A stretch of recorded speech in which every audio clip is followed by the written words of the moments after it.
Donc bonsoir, bienvenue à tout le monde. C'est un plaisir de vous accueillir dans notre salon, dans cet événement donc ESSEC Alumni Espagne, sur la transformation de l'intelligence artificielle. Et c'est un sujet particulièrement d'activité sur l'impact que ça peut avoir dans les organisations, mais aussi dans nos vies. Et où on va avoir donc une première partie où on aura notre intervenant qui nous fera une démonstration sur l'IA générative, et puis ensuite on aura une table ronde avec deux autres experts qui viendront rejoindre Bertie. Alors, je voulais remercier ToBeTube de nous accueillir ce soir. Donc, c'est une agence de communication, représentation et production de contenu. Et Fabienne, qui est la présidente d'ESSEC Alumni, qui malheureusement n'est pas là ce soir, mais qui a voilà, œuvré pour que cet événement puisse voir le jour. Et donc, toute l'équipe qui a pu aider. Et puis, donc, Marion aussi. Donc, on est toutes les trois parties du bureau d'ESSEC Alumni. Alors, ESSEC Alumni, on a rejoint toutes les deux il y a 1 an et demi. On regardait un petit peu le déroulé avec Marion. La transition s'est faite en avril de cette année, donc passage de bureau. Et puis on a fait nos premiers événements sur la transition écologique en juin. Donc avec ce premier format de table ronde où on est un petit peu effectivement avec des experts qui échangent de façon un peu informelle sur un sujet d'actualité. Et donc là, c'est la deuxième fois qu'on va avoir ce format-là. Et aujourd'hui, ESSEC Alumni, on a 426 personnes sur le club ESSEC Alumni Espagne sur la plateforme web. On a 160 personnes dans le groupe LinkedIn d'ESSEC Alumni Spain. Et on a aujourd'hui 3 groupes WhatsApp, un à Barcelone, un à Valencia et donc un à Madrid où on a 60 personnes donc sur le groupe WhatsApp. Donc voilà, et on est ouvert aux suggestions de nouveaux contenus, nouveaux formats, micro-volontariat, volontariat tout court, etc. Les prochains événements, il y aura un événement qu'on est en train de préparer sur l'éducation, sur le modèle des grandes écoles à la française. Et donc ça aura lieu en janvier. A priori, on est en train de finaliser la date. Et il y aura un autre événement qui aura lieu en avril plutôt, où on est en train de voir sur la gestion de carrière, les nouvelles générations, avec d'autres grandes écoles. Donc voilà, à suivre sur ces prochains événements. Donc, comme je vous disais, ce soir, on avait envie de parler de ce thème incontournable de l'intelligence artificielle.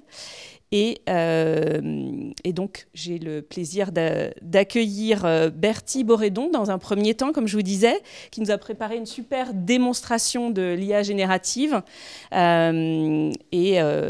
Vraiment, dans un premier temps, plus pour notre utilisation individuelle. Et puis après, on parlera surtout dans la table ronde, plutôt donc pendant 30 minutes. Et après, on aura donc Stéphane Marot et Victoria Corral qui nous rejoindront.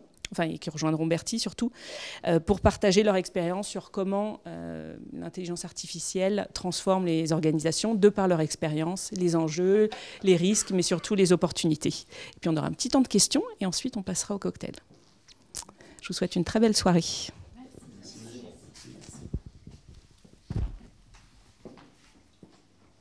Sé lo que estás pensando. Es extraño ver un video cuando el verdadero yo está aquí. Confía en mí, entenderás por qué. En un minuto voy a hablar contigo sobre IA. ¿Estás listo? Empecemos. Es, was du denkst. Seltsam, ein Video zu schauen, wenn du hier bist. Glaub mir, du wirst verstehen, warum.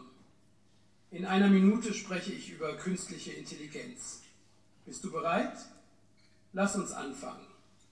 あなたの考えを知っています。本当の私がいるのにビデオを見るのは奇妙です。でも信じてください。なぜかはわかるでしょう。1分後に人工知能について話します。準備はできていますか？始めましょう。Bonsoir. Je voulais commencer par cette vidéo parce que pour moi, ça résume bien ce qu'est l'IA. C'est assez fascinant, un peu rigolo, mais quand on réfléchit, c'est un peu effrayant quand même. Donc moi, ça fait 2 ans que je vis à Madrid.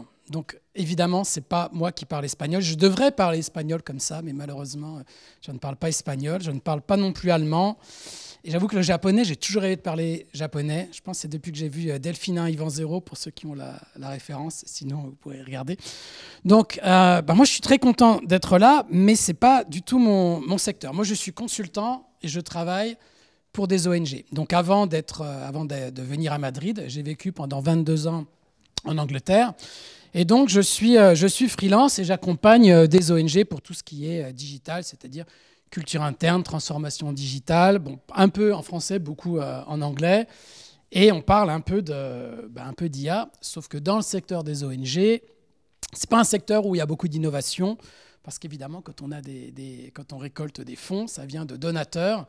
Et il faut on ne peut pas trop innover, il faut vraiment faire très attention comment on dépense ces fonds. Mais on commence à en parler de plus en plus. Donc ce que je voulais faire ce soir, c'est vous parler un petit peu de ce qu'est l'IA. Et on va faire donc une petite démonstration. Donc quand on parle de l'IA, on parle de machine learning.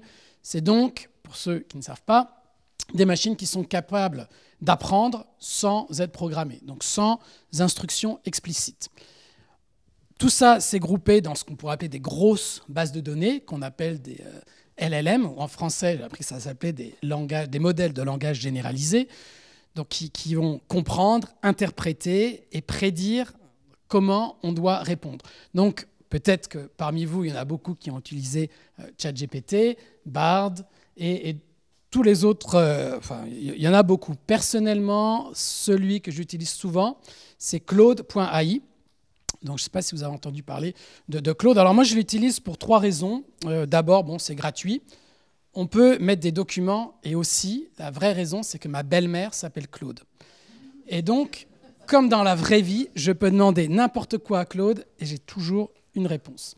Donc, Claude, c'est US, c'est Angleterre, mais moi, je m'étais inscrit avec un VPN. Mais donc, c'est possible de l'utiliser. Sinon, il y a un outil que j'utilise souvent qui s'appelle There's an AI for that, qui est un outil qui regroupe toutes les plateformes d'IA. Bon, c'est vrai qu'il y en a de plus en plus. Et il y en a quand même beaucoup qui utilisent ChatGPT.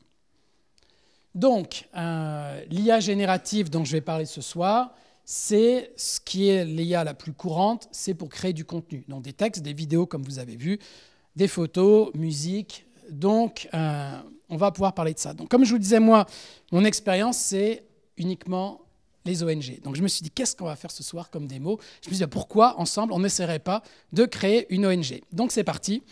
Premier outil, donc je pense que les slides seront partagés, la présentation sera partagée. Donc, c'est un outil, un business generator, où vous mettez le type de business que vous voulez, les produits, le secteur, la technologie, l'industrie. Ensuite, si vous voulez de l'investissement, donc là, ce n'est pas d'investissement, il y a beaucoup de compétition, on va dire, une expérience assez intermédiaire, pas d'impact environnemental et surtout pas de législation autour de l'activité que je veux faire. Je ne sais pas encore ce que je vais faire. Et je veux que ce soit en français. J'essaie de trouver des outils qui pouvaient générer des réponses en français. Donc là, voilà un peu le business que je veux faire. Et ça me donne donc l'idée, le MVP, le market. Enfin, vous avez toutes les informations. Donc là, étant donné quand même que l'IA, c'est là pour aider, donc une plateforme d'éducation environnementale basée sur l'IA. Au départ, c'était protection de l'environnement, gestion de l'eau, traitement des déchets. C'était un peu trop compliqué pour moi. Donc, je me suis dit, je vais quand même simplifier. Ensemble, on va créer une association pour se reconnecter à la nature, à soi-même et aux autres. Truc un peu bateau. Voilà. Et donc, j'ai gardé tout ce qu'on me proposait. On va pouvoir créer un profil, quiz, des outils collaboratifs. Donc, comme vous voyez en vert, j'ai changé 2-3 trucs. Mais avec cet outil, j'ai mon business plan. Ensuite, il me fallait des statuts. Donc, j'ai utilisé ChatGPT et j'ai demandé à ce qu'on m'écrive les statuts pour une association loi 1901 dont la mission est de se reconnecter à la nature, à soi-même et aux autres. Et donc, on m'a écrit, j'ai tous mes statuts. Bon, donc ça ne m'a pas pris trop longtemps. Maintenant, il fallait trouver un nom. Donc, un autre outil, Namelix, quelques mots-clés. Alors, c'est un outil que j'aime bien parce qu'on peut choisir différents styles. Alors, je vais vous montrer un peu tout ce qu'on peut faire.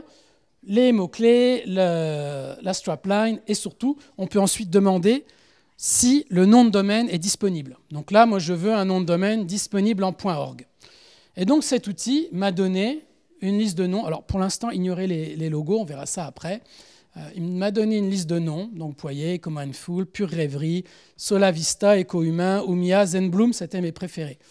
À première vue, est-ce qu'il y en a un qui vous plaît plus que les autres? Je vous laisse quelques secondes. Zenbloom. Okay. Ah, c'est dommage, vous n'avez pas prévu ça. Bon, moi, c'était Oumia, donc voilà. J'étais sûr que vous alliez dire Oumia, dommage. Bon, mais bon, j'ai choisi Oumia parce qu'il y avait Home et il y avait IA. Et j'ai utilisé un autre outil pour faire le logo. Donc ça, je vous raconte ça en 3 minutes. Tout ça, ça m'a pris 15 minutes, 10-15 minutes. Bon, plus de temps à choisir le logo, le nom, à acheter le nom de domaine. Mais j'avais mon association, en moins d'une demi-heure, on va dire, j'avais mon association et le logo. Alors, il y a un concept très intéressant, qui est pour moi le concept le plus fort de l'IA, c'est le traitement de langage naturel. C'est-à-dire que l'IA va comprendre ce qu'on lui demande comme des humains. Démonstration, donc, j'ai dit à ChatGPT, la sauce s'appellera Oumia. C'est tout. Ça, c'est la seule chose que je lui ai dit. Et ChatGPT a bien compris. En prenant en compte le nom Oumia pour votre association, voici une version modifiée des statuts. Et donc, j'avais mes statuts changés. Je n'ai pas eu besoin de reprogrammer, de réexpliquer. Il a compris le mot asso. Et bon, je l'ai fait exprès. Vous verrez plus tard, je vous dirai les prompts, comment on peut les faire mieux. Mais ça comprend pas mal. Donc ensuite, je suis resté avec ChatGPT en lui disant, il me faut un site Internet. Quelle structure pour mon site Internet? J'ai fait la même chose avec 3.5. La raison pour laquelle j'utilise 4, c'est parce que j'avais vu qu'on pouvait, avec la dernière version, se connecter live à Internet. Donc j'ai utilisé les deux, je ne vois aucune différence. Et je l'utilise pendant 1 mois pour essayer, parce que j'avais besoin de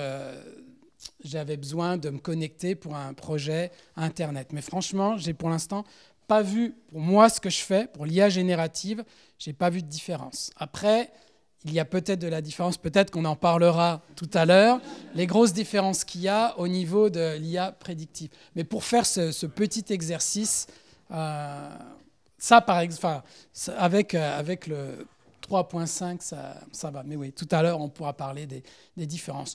Donc là, bon, j'ai simplement demandé toute la structure de mon site. Généralement, ça prend un peu de temps, il faut réfléchir. Donc là, j'ai tout ce qu'il va falloir sur mon site. Ensuite, j'ai utilisé un autre outil pour commencer à écrire le contenu. Bon, je me suis dit, on va déjà faire la page d'accueil, mais qui respecte la structure adaptée au moteur de recherche. Et donc, évidemment, le texte, après, je peux le changer, mais ça me donne déjà une copie. C'est un peu bateau, un peu générique, mais ça me donne déjà pas mal d'idées que je vais pouvoir mettre sur mon site. Alors ensuite, c'est là où ça a été intéressant peut-être d'utiliser ChatGPT 4, c'est que je me suis dit, bon, moi, je vais utiliser WordPress. Donc, fais-moi un template. Et là, j'ai toute la structure, j'ai le code qui apparaît pour mon thème. Bon, je sais faire, mais je ne suis pas un programmateur, donc là, j'ai un peu triché. J'ai utilisé un autre outil qui s'appelle Softair. Il y a un peu de IA, mais c'est surtout du no-code, c'est-à-dire que c'est un système modulaire pour très rapidement créer un site Internet. Donc là, j'ai mis 2-3 éléments et ça m'a pris 10 minutes pour créer cette page-là. Bon, j'aurais pu y passer plus de temps et vous faire un vrai site, mais voilà. Donc ça, c'était la première étape. Après, il me fallait des images. Donc, j'ai demandé en premier à DALL-E, qui est le générateur d'images de OpenAI, donc de ChatGPT. Je veux une photo réalistique d'une famille qui marche au Retiro, prise avec un Leica M6, un objectif de 35 mm à 5.6. Si vous faites de la photo, vous comprendrez ce que ça veut dire. Et voilà la photo, pas très réaliste. Donc, il y a un autre outil qui s'appelle Midjourney, qui est payant. Donc, j'ai fait la même chose avec l'outil payant et on a quelque chose d'un peu plus réaliste. Ensuite, je voulais une image dans le même style, mais d'un couple en train de méditer au bord d'une rivière. Même chose. Donc, voilà la photo réaliste qu'on a avec Dali. Et voilà une photo un peu plus réaliste avec Midjourney. Le dernier exemple que je voudrais vous montrer d'image, c'est pareil, là je voulais un portrait, donc là j'ai fait juste Midjourney. Juste pour vous montrer, il y a un truc avec Midjourney, c'est quand même, c'est assez, ça fait un peu daté. Bon, voilà, quelques personnes habillées comme ça à Salamanca, mais c'est quand même pas la plupart des gens. Là, je vous le dis, j'ai fait un test la semaine dernière pour une organisation médicale et j'avais demandé les photos d'une femme neurologue et elle avait une blouse rose, il y avait des ballons derrière. Donc il y a quand même, on en parlera après, un biais au niveau genre, au niveau cliché et tous ces outils, c'est quand même très blanc dans les photos qu'ils nous donnent. Mais bon. En fait, l'idée, je pourrais, mais l'idée, c'est de montrer par défaut ce que ça donne. Et puis, je voulais faire un truc assez rapide, mais c'est vrai qu'on peut ensuite, mais il faut préciser. C'est ça qui est un peu, je dirais pas frustrant, mais il faut préciser ce qu'on veut. Donc bon, là, on a quelques images, mais bon, il va falloir qu'on s'adresse avec ZenBloom, on va l'appeler ZenBloom maintenant, parce que vous préférez ZenBloom. Quelles sont nos audiences? Donc, pareil, moi, j'y connais rien, j'ai demandé à ChatGPT, je dis, voilà ce que je veux faire, qui vont être mes audiences, donc des gens soucieux de l'environnement, des écoles, des éducateurs, des organisations et des entreprises durables. Et j'ai fait un test, j'ai demandé la même chose à Bard, avec ensuite une traduction par Google. Mais là, j'ai eu un paragraphe très court, pas très détaillé, donc moins intéressant que ChatGPT. Donc, si vous travaillez dans le marketing, peut-être que vous utilisez des user personas, donc des profils types de vos audiences. Donc ça, c'est le genre de projet que je fais avec mes clients lors d'un atelier. Donc là, on a une étudiante, c'est toutes les catégories. Donc je me suis dit, est-ce que je peux faire la même chose avec ChatGPT? Et c'est là où j'ai eu un résultat très intéressant. Donc pour faire ça, j'ai utilisé les bonnes pratiques des prompts, comment faire une demande, un prompt efficace, simple, le contexte, questions spécifiques, le langage naturel dont je vous ai parlé, 2 phrases, format de réponse. Personnellement, j'adore les tableaux. Donc voilà. Donc je lui ai dit, voilà ce qu'il me faut. Après, j'ai reprécisé qu'il fallait un tableau. Et voilà donc les audiences types. Donc on a par exemple une femme de 52 ans qui habite Paris, responsable RSE dans une entreprise, Lyon, Marseille et les ONG soutenues. Donc en fait, tout ce que je fais moi avec mes clients, je peux le faire avec ChatGPT. Sauf que, je vous avoue, quand on fait un atelier avec des clients, on a toute l'équipe et ça permet à toute l'équipe de penser aux audiences. Donc ce n'est pas forcément utile, mais quand on veut démarrer une association, ce qu'on est en train de faire ce soir, on a déjà toutes nos audiences. Ensuite, j'étais un peu seul dans mon association et malheureusement, Fabienne n'est pas là ce soir, on pense bien à elle. Et il me fallait quelqu'un pour rejoindre mon association. Donc, j'ai utilisé un autre outil qui permet de mettre le profil LinkedIn. Donc, on voit ceux qui se sont inscrits très tôt sur LinkedIn.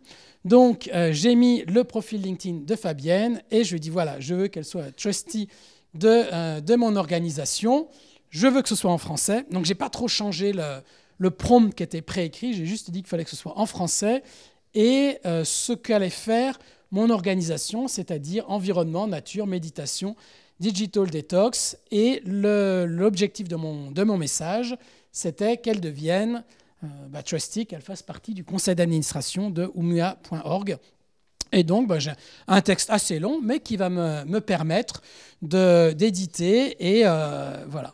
Donc, ça scanne son parcours. Vous avez un peu de flatterie sur son parcours. Et après, ça parle un peu de moi. Donc, moi, tout a été généré par cet outil. En fait, ça va sur le profil LinkedIn public. Et, ça analyse tout. Et par rapport à ça, ça va dire, alors où est-ce que c'est? J'ai été impressionné par votre expertise, nouveau modèle d'affaires, intérêt à l'environnement. En fait, ça regarde juste le parcours, l'expérience qui est listée dans LinkedIn. Donc voilà comment ça trouve cette information-là. Bon, ensuite, si j'avais plus de temps, parce que là, on va quand même bientôt démarrer la discussion, j'aurais pu planifier ma campagne, écrire des pubs pour les réseaux sociaux, j'aurais pu faire une plateforme de dons et puis créer un guide de digital detox. Mais en fait, quand j'y ai pensé, ce serait quand même bien d'avoir ce guide de digital detox. Donc, il y a un autre outil qui s'appelle Learning Studio. On met une phrase, je veux une formation ou une formation une formation Digital Detox. Voilà, j'ai fait ma phrase. Mon organisation, c'est oumia.org et ça m'a créé toute ma formation avec les sections habitudes, équilibre, pratique, résumé, avec à la fin notre petit questionnaire pour voir si on a bien... si vous allez sur, je crois... C'est gratuit. Ouais. Alors, il y a des astuces dans toutes ces plateformes-là. C'est gratuit. Par contre, je crois que le premier, on peut l'avoir live. Sinon, on peut exporter gratuitement toutes les questions et les mettre dans un autre outil. Donc, moi, en fait, c'est un outil que j'utilise énormément quand je travaille sur un nouveau projet. Par exemple, là, je travaille avec une organisation qui aide les personnes atteintes d'Alzheimer. C'est un sujet que je ne connais pas bien. Donc, plutôt que de passer du temps sur leur site, je me suis fait ma petite formation avec mes tests. Donc, j'utilise beaucoup ça pour apprendre. Là, j'ai un autre sujet sur l'entémophagie. Je crois que ça se dit comme ça. Vous savez ce que c'est? C'est manger la nourriture. Je crois que ça se dit entomophagie. C'est nourriture à base d'insectes. Donc, je vais vous montrer ça tout de suite. Donc, c'est une campagne qui s'appelle Petit Grillon Grande Nutrition. J'ai mis en place une plateforme qui s'appelle FundraiseUp, qui utilise l'IA. Donc, ça utilise l'IA pour pas mal de choses, notamment pour le montant des dons demandés. Donc là, on s'était dit, on va demander dans les 55 €. Et moi, ça m'a demandé 90. Pourquoi? Parce que j'habite dans une grande ville et parce que j'ai un Mac. Donc, basé sur certains critères, ça va me demander plus. Mais ça peut marcher aussi, pour moi, dans le secteur des ONG, c'est hyper important, parce qu'on a souvent des personnes qui utilisent les services d'une ONG, qui n'ont pas les moyens de donner et qui se sentent coupables d'utiliser les services. Donc avoir automatiquement une demande de don beaucoup plus faible, ça permet aux personnes qui ne peuvent pas faire un grand don de quand même contribuer. Donc voilà comment c'est utilisé dans le secteur des ONG. La semaine dernière, ChatGPT ont sorti les GPTs, donc vous pouvez créer votre guide. Donc moi, j'ai créé un petit guide photo, mais la grande nouveauté, en tout cas dans le secteur des ONG, ce qui va, à mon avis, beaucoup changer l'année prochaine, ça va être des knowledge base, knowledge management, je ne sais pas comment on dit en français, mais avec un chatbot. Donc il y a un outil.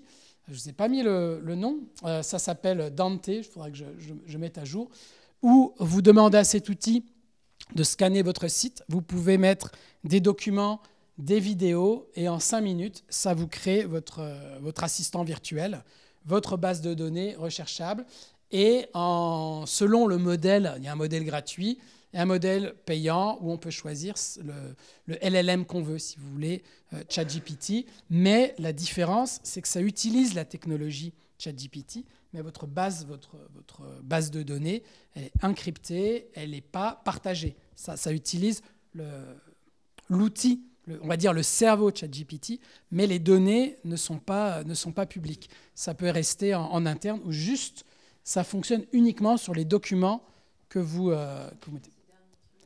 Donc, est-ce que vous êtes déjà allé sur un site où en bas à droite, on vous demandait de parler avec un assistant virtuel?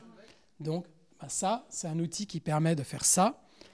Mais au lieu de le programmer, je dis à cet outil, voilà, j'ai tel PDF, tel document, j'ai toutes ces pages de mon site. Et automatiquement, donc par exemple, je travaille avec une organisation qui s'occupe de la protection des droits de l'enfant. Et ils ont énormément de PDF du monde entier sur toute la législation. Donc on met toute cette documentation dans cet outil. On n'a pas à se dire il faut que ce soit organisé de telle façon. Et automatiquement, on va pouvoir, dans un langage naturel, demander à cet outil quelle est la législation des droits de l'enfant. Eux, ils financent des projets de microfinance dans le monde entier. Donc ils ont des fonds, ce qui fait que quand ils font des rapports d'activité, ils doivent s'adapter au modèle de la personne qui finance. Donc à chaque fois, le modèle pour faire le rapport est différent. Donc en interne, ils ont beaucoup de mal à créer des rapports parce qu'ils ont plein de templates différents. Donc avec cet outil-là, ils vont pouvoir interroger en interne, se dire quel projet on a fait sur les 5 dernières années en Amérique du Sud, par exemple. Donc ça va être, pour moi en tout cas dans mon secteur, pour pouvoir avoir ces bases de données, utiliser l'intelligence artificielle en interne, c'est un gros progrès. Donc, pour terminer, il faut être précis, vérifier les sources des données, penser à la confidentialité des données, je pense qu'on va peut-être en parler. J'ai entendu parler d'ONG qui mettaient tous leurs donateurs pour les analyser. Ce n'est pas quelque chose que je recommande. Je commence à travailler avec des organisations qui, comme lorsque les réseaux sociaux sont apparus, on a commencé à avoir des guidelines, donc pareil, qui ont des principes. Personnellement, pour moi, l'IA, c'est plus un ou une stagiaire plutôt qu'un assistant doué. C'est comme ça que je le considère. Et puis, il faut quand même avoir conscience des enjeux sociétaux. Pour ChatGPT 3, donc en 2022, OpenAI a utilisé l'équivalent de 502 tonnes d'émissions de CO2. Et quand vous utilisez un outil comme ChatGPT, il y a des recherches qui ont été faites, c'est environ 1 demi-litre pour 20 questions. Donc là, j'ai utilisé, je peux dire gaspillé, parce que ça se trouve c'était assez utile, mais cette présentation, c'était environ 2 litres d'eau. Donc c'est vrai qu'il y a des fois la facilité de se dire c'est quand même plus sympa que d'utiliser Google, mais il y a un impact environnemental beaucoup plus important. Voilà, c'est ce que je voulais vous montrer ce soir, comment moi je l'utilise. Je pense que maintenant on va pouvoir parler. Vous avez des questions dans 5 minutes avec toi. Ok, si vous avez des questions, je vais m'asseoir. Oui, Bertie. Ouais. En termes de, je dirais, satisfaction du contenu qui a été créé par tous ces outils, tu l'évaluerais comment ? Alors bon, là, c'est vrai que j'ai essayé de faire vite. J'avais fait une démonstration l'année dernière en France où, à chaque étape, j'avais dit, par exemple, créer la société au niveau du logo. J'avais donné 7 sur 5. Au niveau budget, c'était terrible. Il y avait des erreurs de calcul. Donc, j'ai un bon exemple. Je regardais des appels d'offres. Donc, j'ai une organisation à choisir une agence. Et je lis une des propositions, je dis, ça c'est pas eux qui l'ont écrit. Donc, j'ai utilisé un outil qui s'appelle copyleaks.ai, qui m'a scanné le document et qui m'a montré tous les paragraphes qui avaient été écrits avec de l'IA. Donc, moi, c'est vrai que là, je voulais pousser le truc un peu jusqu'au bout. C'est bon pour les structures. Au niveau de la rédaction de contenu, on sent très vite que c'est pas naturel. Donc, c'est pour ça que je parle plus de stagiaires. Je pense qu'on aura dans la discussion des utilisations plus avancées. Donc là, je parle de tout ce qui est IA générative. Donc déjà, générer des images, on voit, ça se voit, ce n'est pas des photos, ça fait très cartoon. Donc moi, c'est vrai que je l'utilise plus pour avoir quelques idées, mais on n'est pas encore au point de remplacer la créativité ou le style. Et c'est normal que tout soit un peu pareil, parce que le contenu vient de Wikipédia. Il y a un autre site, j'ai oublié le nom, un autre LLM, qui vous donne les sources. Parce que souvent, avec ChatGPT, quand on demande les sources, on ne les a pas ou les liens ne fonctionnent pas. Donc, j'ai trouvé un outil qui va dire, voilà la réponse. Et j'ai utilisé Wikipédia et surtout différents sites Internet de différentes organisations. Proposé que j'anime la table ronde, ça m'a permis de me plonger un peu dans le monde de l'IA.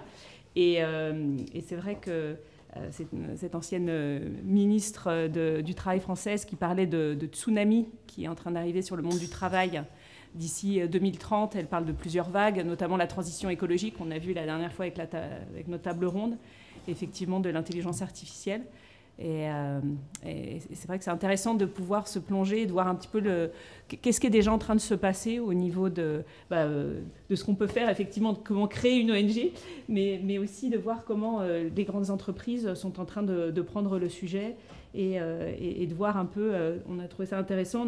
On a donc Stéphane, qui est un ancien ESSEC, et puis je vais vous laisser vous présenter, et Victoria, qui, elle, a une vision donc, chez CaixaBank, qui est lead IA chez CaixaBank, avec du coup des équipes en interne. Et puis on avait donc Victoria Corral, qui est chez Solver Intelligent Analytics, qui est de l'autre côté, dans une entreprise qui produit de l'intelligence artificielle. Et donc on trouvait que ça c'était intéressant, donc tous les trois, d'avoir une vision assez différente et complémentaire pour partager avec vous leur vision de ce qu'ils voient et de ce qu'ils vivent. Alors peut-être vous présenter, alors Bertie, tu t'es présenté un petit peu, mais peut-être Victoria, si tu peux te présenter rapidement, qu'on puisse savoir effectivement. Oui, bonjour à tous. D'abord, je vais vous dire que je peux mélanger toutes les langues. Ça fait beaucoup de temps que je ne parle pas le français, donc je vais faire de mon mieux. Bon, oui, je suis Victoria, je travaille dans une consulence d'intelligence artificielle. Donc, je connais assez bien ce que les grandes compagnies ils sont en train de faire avec l'intelligence artificielle aujourd'hui. Et je vais remarquer aujourd'hui, parce que je connais la réalité aujourd'hui, mais ça change beaucoup. Dans les dernières années, ça a changé beaucoup. La technologie a eu un salto incroyable. Et donc, le futur, dans les prochains 10 ans, ça va être très intéressant. Mais je vais vous parler de ce qu'ils font aujourd'hui, les grandes compagnies. Est-ce que tu peux nous dire en 2 secondes ton entreprise pourquoi en fait on t'a invité finalement ce soir? Oui, on est un spin-off de la Polytechnica de Valencia, je ne sais pas si vous la connaissez, mais c'est une université dans le domaine de l'intelligence artificielle est très réputée. Et donc on a été fondé par la propre université et par 3 catedráticos de l'université, ça fait 6 ans. Et donc, on a déjà accompagné plus de 50 grandes compagnies, à développer leur stratégie d'intelligence artificielle. Et puis donc, Stéphane. Bonsoir. Moi, ça fait 17 ans que je vis en Espagne, donc moi aussi je mélange les langues. Surtout quand je parle des concepts plutôt liés à l'activité professionnelle, parfois j'ai un peu de mal.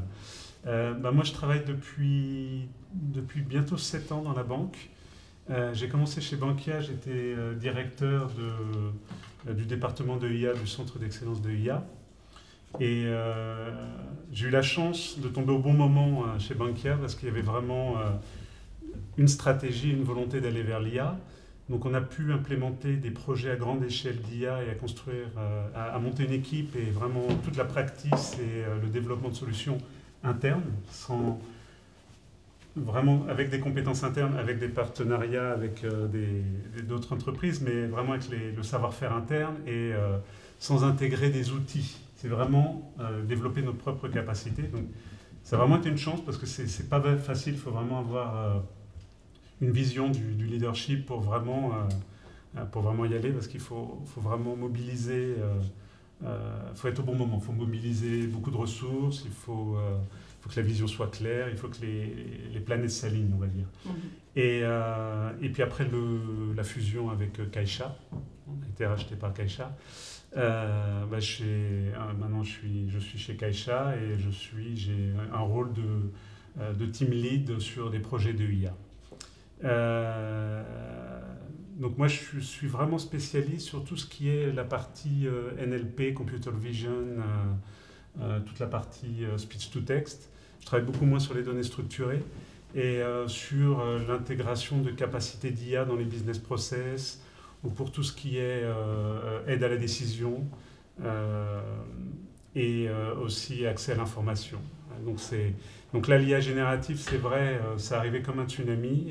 Là on a appuyé sur le champignon très très fort chez Caixa, mais vraiment très fort. Et c'est vrai ce que tu disais, c'est-à-dire qu'il y a vraiment un avant et un après. Mais même déjà avec les modèles fondationnels qui étaient arrivés il y a 2 ans sur les nouvelles architectures et et ChatGPT est vraiment l'expression de ces nouvelles architectures. Voilà. Ah, pardon, excusez-moi. Non, mais c'est vrai, j'ai une tendance à... Donc voilà. Et Super. Je suis désolé. Non, mais il faut me le dire. Non, bien sûr. Non, mais en plus, au travail, ils me le font tout le temps. Hein. J'ai vraiment la mauvaise habitude. Il faut m'arrêter. Non. Voilà. Et c'est vrai que c'est intéressant. Il y avait un événement aussi, ESSEC Alumni, la semaine dernière, où il y avait une personne de la Poste qui parlait justement aussi de comment ils l'ont vécu. Quelqu'un qui s'occupe de la transformation de l'intelligence artificielle et du data. Et effectivement, elle disait à quel point, justement, ChatGPT a donné une impulsion, en fait, sur plein d'autres projets d'intelligence artificielle et a donné, en fait, envie à plein de départements de s'intéresser un petit peu plus au sujet plus large de l'intelligence artificielle. Et justement, je voulais vous demander un petit peu pour démarrer, quand on parle d'intelligence artificielle, concrètement aujourd'hui, on parle de quoi dans les entreprises? Et je me dirige à toi, peut-être Victoria, qui a une vision assez globale finalement avec différents clients. Un petit peu du marché, de quoi on parle quand on parle aujourd'hui de l'intelligence artificielle dans les organisations? Ok. Bonjour, dans une vision des industries où j'ai plus d'expérience. Donc, évidemment, les services financiers et assurances sont les industries qui ont investi los primeros y más. Et puis après, on a retail, on a les marques, et health. Je crois qu'une chose qui est très intéressante, c'est que 87%, c'est estimé, il y a plein d'études, des modèles d'intelligence artificielle sont jamais mis en production. Ça, c'est très intéressant parce qu'il y a plein de risques. Je ne sais pas si on va parler après de ça, mais... Et donc, je reprends la question. Non? Donc, quels sont les modèles qu'on met en production? Et ce sont les modèles des données structurées. Donc, si on a les trois technologies, ça c'est la modélisation des données structurées, et vision artificielle et les modèles conversationnels, disons, parce qu'aujourd'hui il y a plein. Et 80% des modèles sont de modélisation des données structurées, machine learning, redes neuronales, donc comme technologie.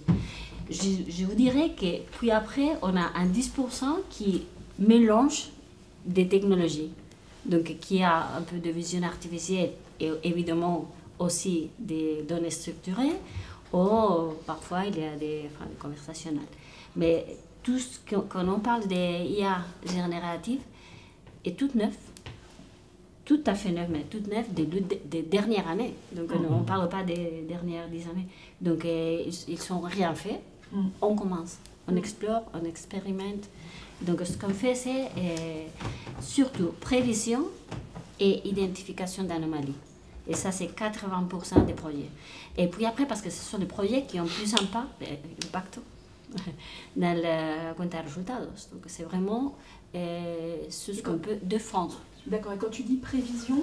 Prévision, il y a plein de prévisions. On fait un zoom dans les prévisions. Je dirais que prévision de demand forecasting, ça c'est, je sais pas, 50%.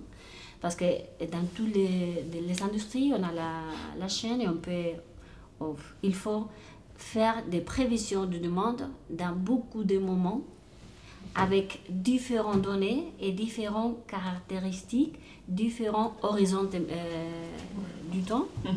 Et donc, ça, c'est très utile. Parce que ça vraiment... on a beaucoup de savings et c'est très important pour les compagnies. Donc, ça serait je ne sais pas si vous êtes d'accord, mais à mon avis, ce sont les cas qui sont plus importants pour les grandes compagnies. Okay.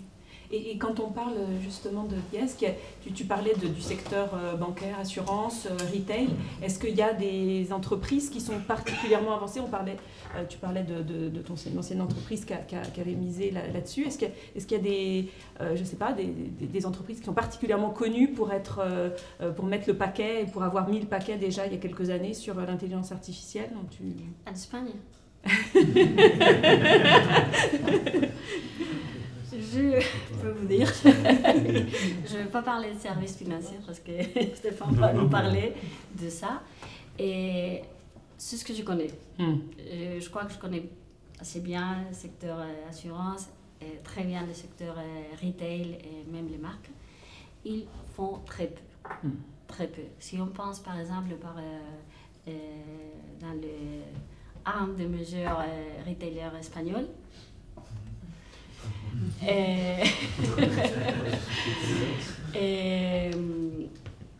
ils ont commencé, ça fait très peu d'années, très peu, et même maintenant avec des processus qui sont collés pour les compagnies, ils commencent. Donc, ils font très peu. Et en Espagne, je ne peux pas vous dire une compagnie qui soit plus, je sais pas, avancée. Ok. Et vous parliez un petit peu justement de ce que c'est pas l'intelligence artificielle. Vous parliez il y a beaucoup d'entreprises qui disent qu'ils font de l'intelligence artificielle et finalement en fait c'est pas vraiment ça. Ça c'est très intéressant. Les compagnies quand ils parlent des IA, ils parlent beaucoup d'automatisation des processus, qui est une chose différente. Parce que l'automatisation des processus, c'est l'approach, c'est différent parce qu'on parle d'automatiser un processus end-to-end. Et puis c'est une combinaison de technologies, mais surtout RPA. Et ça c'est différent. Et puis la IA, c'est plutôt machine learning. Et ce sont des processus plus concrets et plus complexes. Donc c'est très différent. Et c'est pour ça que quand ils parlent, c'est vrai que même la hyperautomatisation, robotisation, et on peut aussi utiliser la IA, évidemment, hein, c'est une combinaison de technologies. Mais c'est vrai que la plupart d'investissements des compagnies, des grandes compagnies, c'est là. Et comme je dis, c'est vrai que dans les dernières 2 années, je dirais, il y a eu un effort, un investissement dans la IA pure. Mais là, c'est la plupart des budgets, à mon avis. Je ne sais pas si... Vous aviez quelque chose à compléter sur un peu ce marché, l'idée de quoi on parle non ça, ouais. Si, sur la partie données structurées, c'est les modèles commerciaux. Ouais. Effectivement, ça prend la part du lion. Hein. C'est vraiment la partie marketing, les modèles de prédiction, les modèles d'offres de produits, tout ça, les campagnes marketing. C'est vrai que c'est vraiment ce qu'on voit le plus. Après, c'est compliqué. C'est vrai que c'est compliqué parce que monter des systèmes d'IA, c'est assez difficile à mettre dans des process. Et c'est vrai qu'il y a une complexité qui, sur le compte de résultats, c'est pas aussi évident. Mais quand même, un matice sur l'automatisation de process, parce que je viens de là. Effectivement, beaucoup de projets, c'est de la RPA, c'est-à-dire c'est des outils d'automatisation, c'est pas de l'IA, effectivement. Mais comme tu disais, on peut mettre de l'IA dans ces process. Et nous, c'est vraiment ce qu'on a travaillé. Et c'est vrai qu'on construit des plateformes, par exemple, qui sont capables de traiter automatiquement toute la documentation, mais de la comprendre, la documentation, pour automatiser les process. Et nous, chez Bankia, ce qu'on avait fait, c'est vraiment, et on l'a fait chez Caixa, et on est en train de le faire, c'est automatiser les process end-to-end, mais vraiment avec des capacités d'IA, c'est-à-dire de dire, bah voilà, je suis capable de comprendre dans un contexte, par exemple d'un prêt hypothécaire, ou même on a Caixa Seguro, tout ce qui est partes bajas, il faut vraiment avoir une capacité de comprendre le contenu. C'est-à-dire qu'une écriture d'un médecin à la main, être capable de traiter. Donc c'est vrai je crois que la majorité, ça doit être du RPA, mais avec justement ces nouvelles capacités, on peut commencer à intégrer vraiment des choses d'IA très intéressantes. Et puis après, il y a les autres outils les maintenant avec GPT, tout ce qui va être call center, tout ce qui va être même accès à l'information, traitement de l'information pour la productivité, la prise de décision des employés et même pour les clients. Je pense que ça va être un axe qui va se développer beaucoup. Mais c'est vrai que GPT, c'est un changement de paradigme extraordinaire. Mais aussi sur notre façon de nous, techniciens, de faire de l'IA. C'est vraiment un changement. Enfin bon, on en parlera peut-être plus tard, parce que j'ai toujours... Mais justement, peut-être que c'est intéressant d'avoir aussi ton expérience de l'intérieur, de comment vous avez vécu le changement. Parce que si j'ai bien compris, vous n'allez pas dire le contraire. Voilà, il n'y a pas le choix, de toute façon, il faut y aller. Et du coup, de par ton expérience, quelles sont les conditions qu'il faut mettre en place pour que justement un projet d'IA en entreprise puisse voir le jour avec succès? En fait, il y a des choses qui sont très communes au projet parce que c'est un projet de transformation, l'IA. Donc, et transversal, souvent. Enfin, moi, ce que j'ai vécu pour le moment. Parce que après, c'est vrai que je parle avec une expérience c'est plus limité au monde que j'ai connu. Mais en fait, c'est un projet de transformation transversal. Donc on a besoin des piliers. Pour que ce soit un succès. Mais parce qu'on l'a fait à échelle assez importante. Donc on a besoin vraiment d'une stratégie. C'est-à-dire que nous, la stratégie, vraiment chez Bankia et chez Caixa en partie, c'est de dire on va transformer tous les process. C'est-à-dire qu'on va être efficace, on va répondre à la satisfaction des clients, les temps de réponse, l'efficiencia, bajar los costes. Donc tout ça, il y avait vraiment une stratégie d'entreprise avec un alignement du business, un alignement de la technologie et même operaciones. Parce qu'à la fin, c'est vraiment un changement de vision. Donc il y avait vraiment une vision.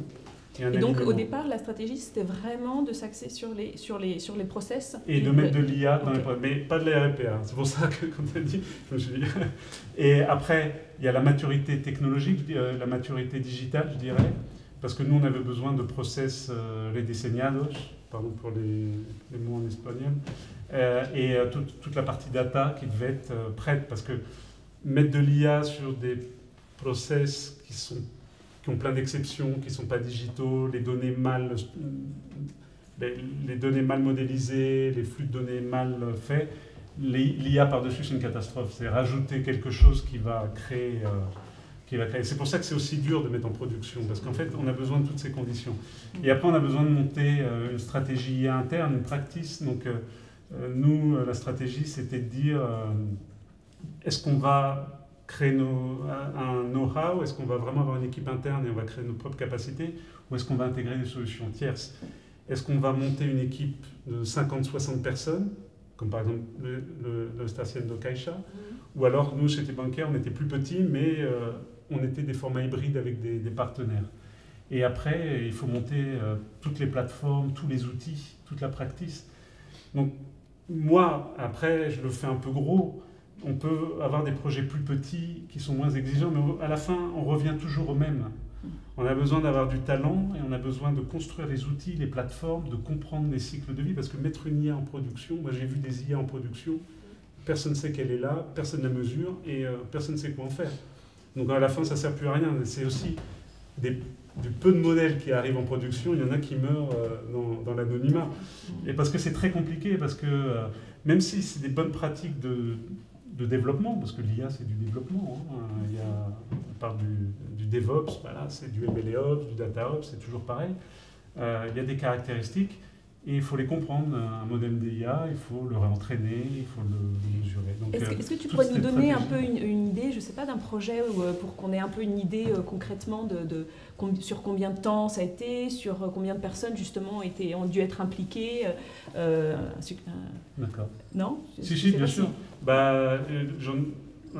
Bankia, je peux en parler parce que c'est fini. Après, Caixa, bon...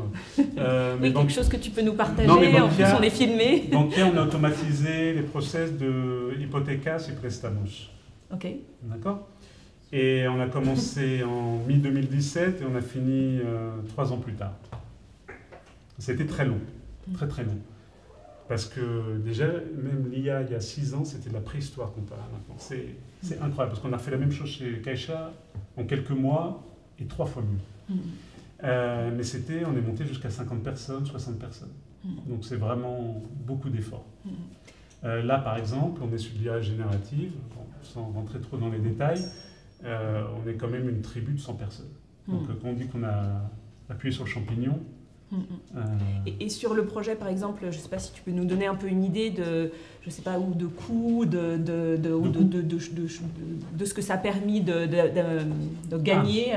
Ouais. On a un petit peu une représentation. Ouais, alors les ROI, c'est un peu compliqué et c'est souvent pas ça.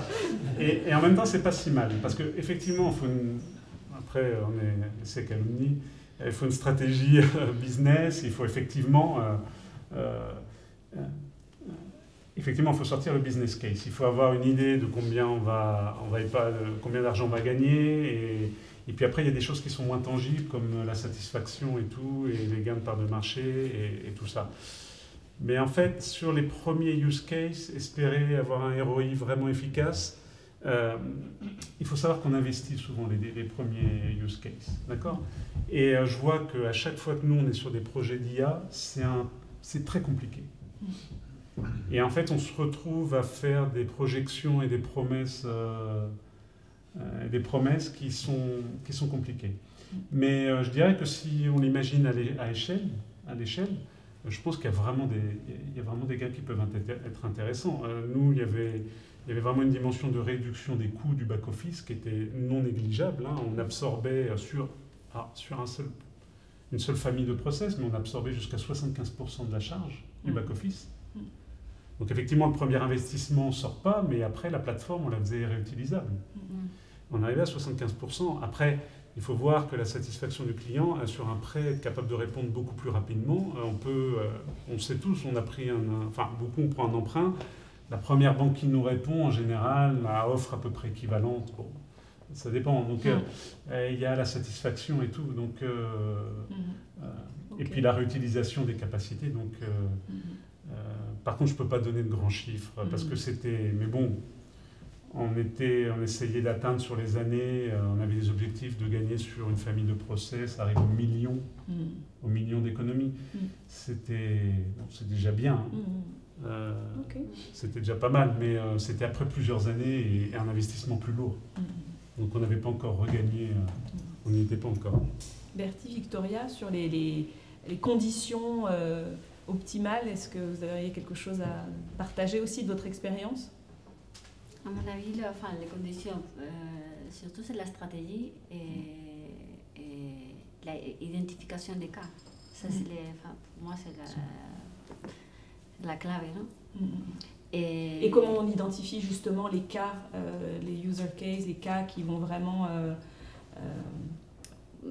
Ça dépend de la stratégie des compagnies. C'est vrai qu'aujourd'hui, les grandes compagnies, presque tous, ont des idées d'avoir une grosse équipe spécialisée en IA. Et donc, c'est à eux de le faire. Et c'est pas évident parce qu'il n'y a pas beaucoup de talent avec beaucoup d'expérience. Donc là, il y a aussi un problème parce qu'après, il y a beaucoup de ressources qui ne s'utilisent pas. Mais évidemment, ce qu'il faut faire, c'est d'analyser tous les processus de la compagnie et décider par vertical ou pour fonctionnalité les défis qui peuvent être résolus avec l'intelligence artificielle. Non? Et c'est très important que les projets, à mon avis, que les projets soient très, très faciados. C'est très important de tester les résultats. Parce que parfois, les résultats ne sont pas bons. Ça arrive. Donc c'est par test, donc c'est pas l'idée de se lancer à fond, mais plutôt d'essayer sur différents user cases et de voir en fonction ce qui avance comme vous voulez. Non, décider les résultats dont on a besoin. Donc on a un niveau de précision de... Si aujourd'hui j'ai fait une précision de 80, j'ai besoin de 90, je sais pas quoi. et puis tester que le modèle y arrive. Que le modèle y arrive, d'accord. Ça, c'est très important. Parce que sinon, et puis dans les use cases aussi, c'est vrai que tu dis il n'y a pas beaucoup d'experts. Le problème souvent, c'est ce que je disais de la maturité digitale, parce que parfois, on décide d'aller sur un use case, mais il faut vraiment voir si toutes les conditions sont là, parce que les données, la qualité, est-ce qu'on a assez de données, surtout quand on est dans non structuré, on a besoin d'annotation, de labels. Il faut savoir, on a besoin de montrer des exemples. Enfin bon, maintenant c'est de moins en moins vrai, c'est en train de changer, mais on a besoin de comprendre, parce qu'on peut avoir une idée, mais après il faut savoir déjà si elle est applicable dans l'entreprise, ça peut arriver. Et puis après il y a plein d'incertitudes. C'est pour ça que quand on parle de ROI, il y a vachement d'incertitudes en fait. On ne sait pas vraiment combien de temps on va mettre pour arriver. Et moi, je voyais que c'est un problème avec les partenaires. Je ne sais pas comment vous faites vous, parce que nous, on a l'habitude de faire casos cerrados, use case. C'est-à-dire, il y a un périmètre, il y a un résultat, il y a une entrega et on paye. Et d'ailleurs, la propre entreprise fonctionne comme ça. Mais nous, il y avait peu de partenaires qui arrivaient. Et moi, je disais, je veux arriver à tel niveau de qualité des modèles. Ils ne peuvent pas s'engager, ou alors c'est un peu du suicide, ou alors ils veulent vraiment gagner le marché. Mais après on arrive à un problème, parce que les modèles, on ne sait pas à quel niveau ils vont arriver. Donc c'est pour ça qu'on arrivait à des modèles hybrides, nous, de partnership. On disait, on tranquillisait les partenaires, on disait, on a besoin de vous, on va travailler avec vous, mais le modèle, on ne peut pas vous demander de rester jusqu'à ce qu'il arrive à 95%, par exemple, de l'accuracy sur un problème. Parce que ça se trouve, on n'y arrivera jamais, on va mettre des années. C'est-à-dire décider d'y aller, mais après, effectivement, il faut être prudent. Mais ça, le management... Et donc, du coup, est-ce qu'il vaut mieux, de ton expérience, avoir toutes les équipes en interne, faire appel à des gens de l'externe, parce qu'effectivement, les talents, c'est peut-être pas évident d'avoir les équipes en interne. Est-ce que c'est un mix? Moi, je dirais, quand on commence, c'est beaucoup mieux de travailler avec des partenaires, personnellement. Parce que l'équipe est plus... Non, on monte une équipe... Non, mais nous c'était ça. Non, mais moi, j'ai embauché l'équipe. Donc, c'était des profils très spécialisés, à très haut niveau, et qui conceptualisent. C'est-à-dire qu'ils sont capables d'identifier les use cases, de voir si c'est applicable, et on conceptualisait. Et après, on travaille avec un partenaire qui apporte un savoir-faire, et on échange le savoir-faire. C'est-à-dire qu'on absorbe le leur, ils absorbent le nôtre, mais on a besoin d'eux. Parce que monter une équipe, alors là, si on parle de ROI, monter une équipe de 60-70 personnes, il faut les occuper. Il faut être capable de les diriger. Et ça, c'est pas facile. Chez Bankia, on a une stratégie, on est 60 maintenant dans le co-EDIA, et je vous dis, c'est pas facile. Moi, franchement, surtout au début, c'est d'aller avec un... Je voulais juste ajouter que je suis tout à fait d'accord. Non, l'intelligence artificielle a une courbe d'apprentissage claire. Et il faut quelqu'un dedans qui comprend et qui a le temps de s'y mettre, de prendre des apprentissages, parce que sinon ça ne sert à rien. Donc on a aussi besoin de quelqu'un qui veut comprendre les modèles, qui veut comprendre les learnings de tous les procès. C'est très important, à mon avis. Oui, d'ailleurs, nos partenaires, ils étaient très contents qu'on soit là. Ils nous disaient, il y a quelques années, maintenant c'est sûrement plus commun, mais ils nous disaient c'est très rare d'avoir vraiment un client qui comprend vraiment et qui design avec nous. Et ça aide parce que moi j'imagine rentrer dans une entreprise où il n'y a pas cette connaissance, où il y a, on va dire, des gens qui gèrent des projets, c'est très très difficile. Donc je pense que la combinaison est très intéressante. Et puis parce que c'est une technologie qui est difficile, qui est très difficile. Et puis on parle des processus qui sont complexes. Et donc il y a des spécialistes dans des technologies ou processus spécifiques même. Donc c'est, Bertie, toi, tu viens de, si j'ai bien compris, de la transformation digitale. Qu'est-ce que tu vois justement comme peut-être similitude Déjà, l'angle d'approche est extrêmement différent dans le secteur des ONG parce qu'il n'y a pas une équipe. Une ONG est divisée, vous allez avoir l'équipe communication, l'équipe collecte, l'équipe bénévole, l'équipe plaidoyer. Des fois, ils ne communiquent pas. Donc la transformation digitale, moi dans mon secteur, c'est déjà faire en sorte que les gens se parlent et qu'ils se rendent compte qu'ils ont les mêmes audiences. Donc, mais c'est quand même ce mindset, ce qui fait que l'IA est utilisée par certaines équipes plus pour des pilotes. Alors déjà, tout ce qui est retour sur investissement dans notre secteur, c'est très important. Donc il faut savoir que généralement, 1 euro investi dans la collecte, ça doit rapporter entre 3 et 4 euros. Donc déjà, il y a ce paramètre-là. Et c'est vrai que les ONG regardent quand on fait une SWOT, c'est surtout les risques. Et s'il y a trop de risques, on ne va pas progresser. Mais l'approche, c'est des fois de voir comment est-ce qu'on peut améliorer ce qu'on fait. Par exemple, j'ai une organisation avec laquelle je travaille, je n'ai pas travaillé sur ce projet, mais ils font du déminage. Ils utilisent l'IA pour analyser les données terrain pour pouvoir... alors, c'est très intéressant parce qu'ils ont 2 projets. Un, le déminage se fait avec des rats qui sont entraînés, des animaux. Et l'autre se fait avec des drones qui analysent le terrain. Mais ça, c'est des utilisations bien particulières parce qu'on peut là innover. Au niveau de la collecte, on le voit sur la prédiction dans les CRM, pour voir, prédire pour les grands donateurs. Donc ça reste plus au niveau marketing. Mais le risque, c'est surtout environnemental. Donc, par exemple, je ne sais pas si ça a changé, mais pour Greenpeace France, c'était hors de question d'utiliser l'intelligence artificielle à cause de l'impact environnemental. Donc moi, je suis dans un secteur où on regarde déjà quels sont les risques. Et ensuite, combien ça peut rapporter, parce qu'il y a cette crainte de se dire, bon, si il y a un article qui est publié en disant telle ONG a dépensé, déjà on parle souvent des salaires des dirigeants, donc c'est un grand frein. Cela dit, quand on a je pense que c'est exactement la même chose, le directeur, quand on a un leadership qui a une vision et qui donne le feu vert, et surtout qui est impliqué, pas juste de dire c'est l'avenir, allez-y, mais de se dire ok, j'ai envie de comprendre. Quand ils sont impliqués, je pense que c'est la même chose que dans les entreprises. Là, on trouve le moyen de faire avancer les choses. Mais donc, il y a des études pratiques, mais ouais, je pense que je voudrais bien savoir où ça va aller au niveau environnemental, si on va pouvoir vraiment profiter de ces outils et que le secteur que je représente puisse se moderniser également. Justement, parlant des risques, donc effectivement, il y a tu parlais aussi de coûts, de coûts. Il y a un coût important dans l'intelligence artificielle et notamment dans ces outils génératifs aussi. Il y a un coût aussi environnemental. Est-ce que vous rencontrez beaucoup justement vous aussi de barrières par rapport à tous le risque de l'éthique, etc.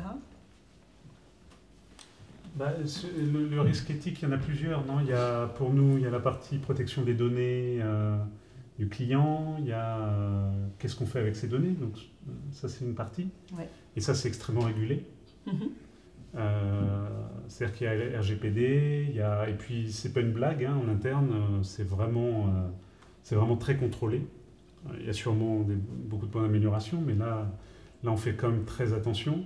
En même temps, je suis pas sur les modèles commerciaux, donc là c'est peut-être un peu plus... donc il y a cette partie-là, effectivement, et ça c'est pris très au sérieux, enfin, du moins du point de vue que j'ai.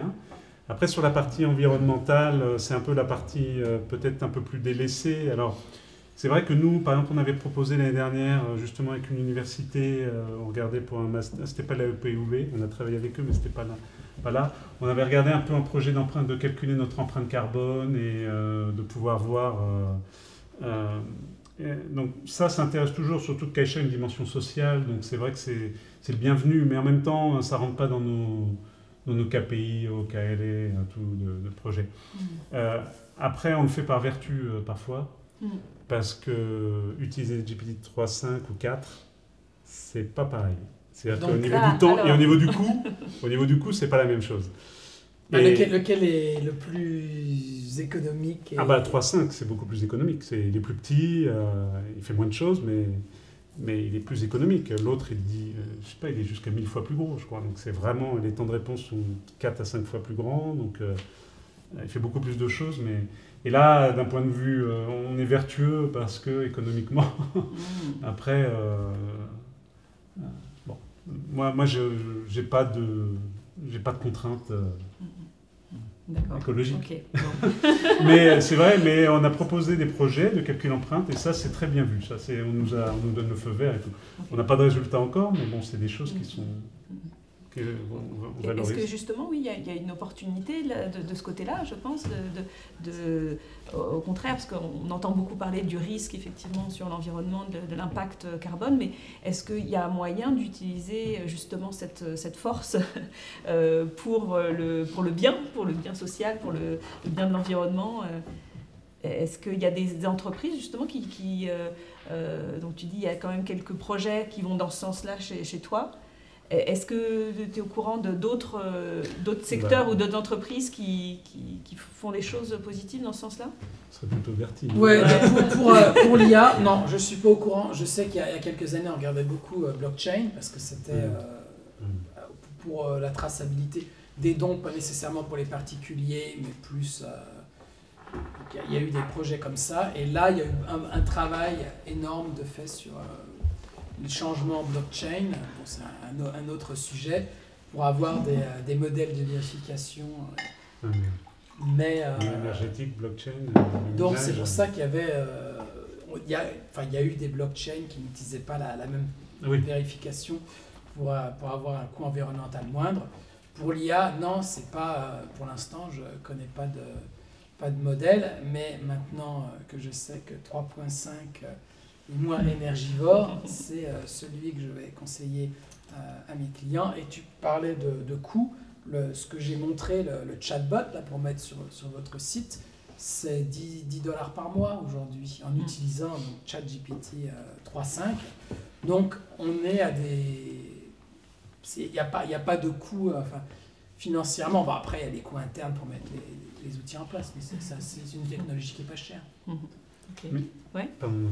Je voulais juste ajouter à propos de ça que c'est vrai que l'intelligence artificielle consomme pas mal de ressources et c'est vrai que surtout sur les grandes compagnies, ça va être un défi parce qu'à un moment donné, ils ont tellement de modèles que vraiment ça faut mettre un peu d'ordre.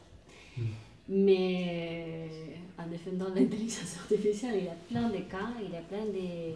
qui aident beaucoup le médio ambiente, beaucoup. Soit dans par exemple, ils utilisent beaucoup l'intelligence artificielle pour la research des matériaux.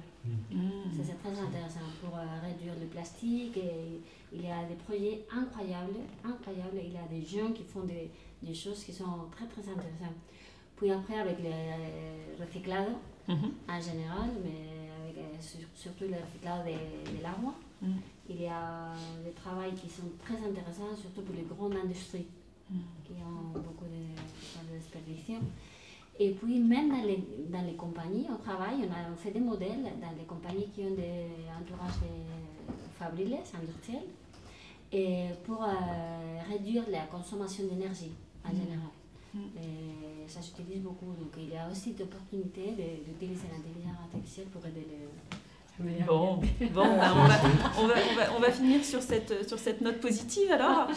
Peut-être un dernier petit mot chacun sur peut-être, je sais pas, des ressources pour les participants pour suivre ce qui se passe, que ce soit, je sais pas, peut-être des blogs ou des newsletters, quelque chose que vous recommandez pour être un peu au courant sur ces thèmes-là. Vas-y.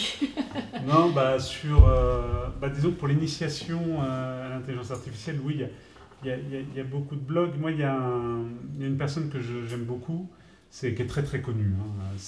Parce que il y a des papiers qui sortent tout le temps, mais c'est vraiment très technique. Mais il y a une personne que j'aime beaucoup qui est un bon vulgarisateur, c'est Andrew Ng. C'est sûr que vous le connaissez, enfin que beaucoup de gens le connaissent, parce que c'est une figure de l'IA et c'est lui qui a créé Coursera, la plateforme de cours en ligne. Et puis il a été chez Google Brain, il a une bonne divulgation. Alors il a un côté un peu technique, mais il exprime très bien. Il a maintenant une plateforme au Deep Learning AI et tout, donc il explique tous les concepts, il vulgarise un peu. Alors c'est un peu technique quand même, mais il vulgarise. Et puis, de plus en plus, il essaie de faire des cours sur l'IA pour tous ou pour le business aussi, comment on peut appliquer. Alors, ça reste de la vulgarisation au niveau, hein, c'est pas... Mais peut-être que pour commencer, c'est pas mal. Et il explique, pas mal. Après, il y a des youtubeurs. En Espagne, il y en a un qui est pas mal, Dot CSV. C'est un vulgarisateur. ¿No conoces? Oui. C'est un bon vulgarisateur. Il y a pas mal de ressources. Après, c'est vrai que je pourrais peut-être te les passer par... Oui, super, oui, sur tout à fait. sur on pourra les le passer sur le WhatsApp. Génial. Et il y en a pas mal. Super. Même des compañeros de Caixa qui ont un YouTube et c'est sympa. Excellent. J'allais demander justement, pour les gens qui s'y connaissent déjà un peu, c'est quoi les contenus aussi intéressants? Pas que pour les débutants, je veux dire. Est-ce qu'il y a d'autres à regarder quand on s'y connaît déjà un peu? On va aller plus loin. Bah ouais, là c'est plus dur, je trouve presque. On lit les papiers scientifiques. Ah bah oui, tout le temps, tous les jours. Parce qu'en fait, on lit... Alors, il y a par exemple sur Medium, parfois il y a des vulgarisations des articles scientifiques. Par exemple sur des plateformes comme Medium, ou alors, bon, moi j'en ai quelques-uns. Mais en recherchant un peu, on trouve. Mais c'est vrai que... Mais parce que nous, on implémente, c'est pour ça qu'en fait on cherche les techniques. Après, au niveau plus business, négocio, je ne sais pas très bien. Peut-être que toi, tu peux dire plus. Au niveau business, je vous conseille beaucoup Indesia, je ne sais pas si vous le connaissez. C'est une association qui ont créé les compagnies de IBEX 35 pour impulser l'utilisation de l'intelligence artificielle. Et c'est très intéressant parce qu'ils ont leur propre méthodologie. Non. C'est intéressant. Il y a une partie qui est ouverte et il y a une partie qui est payée. Et ils ont des méthodologies, ils ont beaucoup d'études. Et une chose qui est très intéressante, ils ont un catalogue de cas. C'est très intéressant. Ils sont 80, donc... Génial. Indesia. Je te l'envoie si tu veux aussi. Merci. Il y a des formations, le système de formation LinkedIn et Microsoft, une très bonne formation IA, c'est aussi pour démarrer. Il y a aussi des podcasts intéressants que moi j'écoute, par exemple Article19.org, qui est une organisation de défense de la liberté d'expression, un podcast sur la technologie, parle souvent d'IA. Et récemment, j'essaie de me rappeler de son nom, il y a eu un podcast sur une chaîne française qui s'appelle Thinkerview, avec, je crois que c'est Éric Sabin, qui est un penseur, philosophe, qui a fait une très très bonne intervention. Il a écrit un livre sur l'IA, mais plus d'un côté assez négatif, c'est-à-dire les risques de l'IA, et ça fait réfléchir. Donc c'est l'autre pendant. Je suis un peu là pour casser l'ambiance. Super, ça complète bien. Il y a des questions, oui. J'avais une question, mais c'était plutôt la vision du futur de chacun de vous. Est-ce que vous voyez à 3 à 5 ans comme ça? On a 10 minutes de questions-réponses. Parfait. Donc la vision du futur... 3 à 5 ans. 3 à 5 ans. Bah, moi personnellement, surtout là, ce que j'ai vu récemment, mais récemment, déjà il y a 2 ans, avec les capacités d'IA qui sont vraiment impressionnantes. C'est-à-dire que, alors, aujourd'hui on voit ChatGPT et comme on l'a tous en main, on commence à toucher tous dans nos vies personnelles et de le sentir. Nous, on le ressent déjà depuis 1 an ou 2, parce que ces outils-là arrivent. Et je pense qu'il va y avoir vraiment une démocratisation de l'IA. Donc la vision, pour moi, à 5 ans, c'est que vraiment, on va intégrer de plus en plus. Ce qu'il faudra, c'est qu'on ait les talents, les plateformes, d'accord, toute la méthodologie, parce que... mais ça va ressembler à de l'ingénierie de plus en plus, l'IA. Je pense que ça va se démocratiser. C'est de plus en plus pour moi, ça va vers l'ingénierie. Avant, on avait besoin beaucoup plus de... Je ne parle pas des data science, ces choses-là, qui cherchent des insights dans les données. Je parle plus vraiment des systèmes d'IA. Moi, vraiment, c'est en train de se transformer en des projets plus d'ingénierie. Donc, on va de plus en plus démocratiser. Et ça va même nous aider à être plus efficients, même dans la propre ingénierie. C'est-à-dire qu'on va de plus en plus utiliser l'IA, même pour des questions sur l'IA. C'est assez bizarre. Mais nous, par exemple, on voit rapidement générer les prompts. Il y a un métier qui est prompt engineer, et ça donne un coup. Mais ça, on est déjà en train de voir que ça risque de disparaître déjà. Pourquoi? Parce que le meilleur prompt engineer, c'est ChatGPT lui-même. Ah oui. Et donc, de plus en plus, on va démocratiser ces outils. Et moi, vraiment, c'est en train de se transformer en des experts fonctionnels. Alors, on a besoin de capacités de design, mais l'IA est vraiment... moi, je vous dis, ChatGPT, c'est une nouvelle façon de faire de l'IA. Moi, je lui parle. Tous les jours, je lui parle. Je lui dis, tu dois faire ça, ça, ça, ça, et il le fait. C'est-à-dire, je ne code plus, j'ai plus de...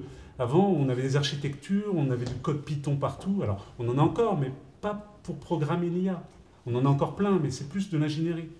C'est assez incroyable. Hein. Donc, au niveau business, je ne sais pas exactement, c'est pas ma grande spécialité de dire où vont être les meilleures opportunités. C'est pas...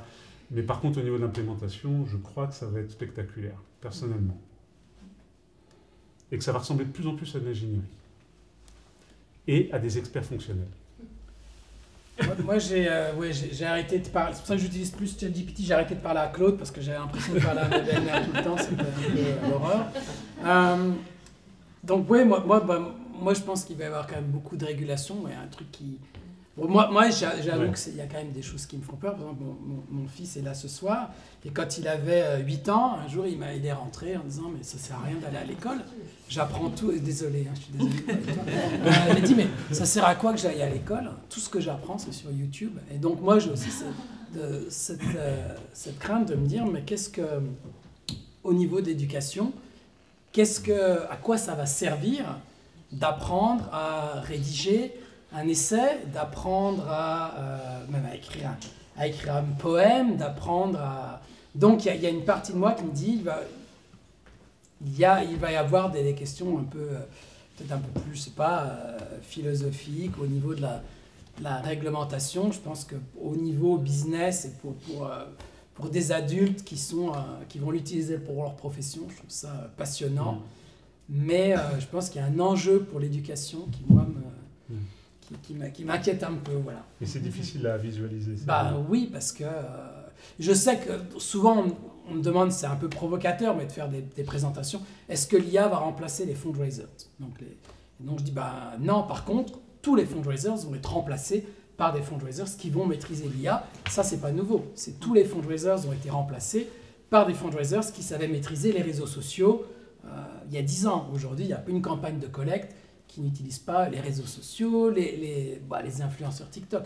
Donc il va y avoir une adaptation de la société, mais ouais, c'est quelque chose qui, moi, Je regardais une offre d'emploi pour un poste de RH hier, et dans ce qu'ils demandaient, c'était effectivement, une des choses qui était demandée, c'était de savoir utiliser ChatGPT et Po. Donc c'est normal aujourd'hui. Je suis d'accord que ça va transformer la façon de travailler, pas dans 3 ans. Pas dans 3 ans, 3 ans c'est rien, c'est très peu de temps, dans une dizaine d'années. Mais ça va arriver, je crois que ça va arriver d'abord la démocratisation de la IA que dans les compagnies. Parce que le problème de la IA dans les compagnies, c'est toujours les données. Quand on parle de tout ce qu'on peut faire, c'est ce qu'on peut pas faire avec la IA, on peut tout faire. Le problème, c'est les données.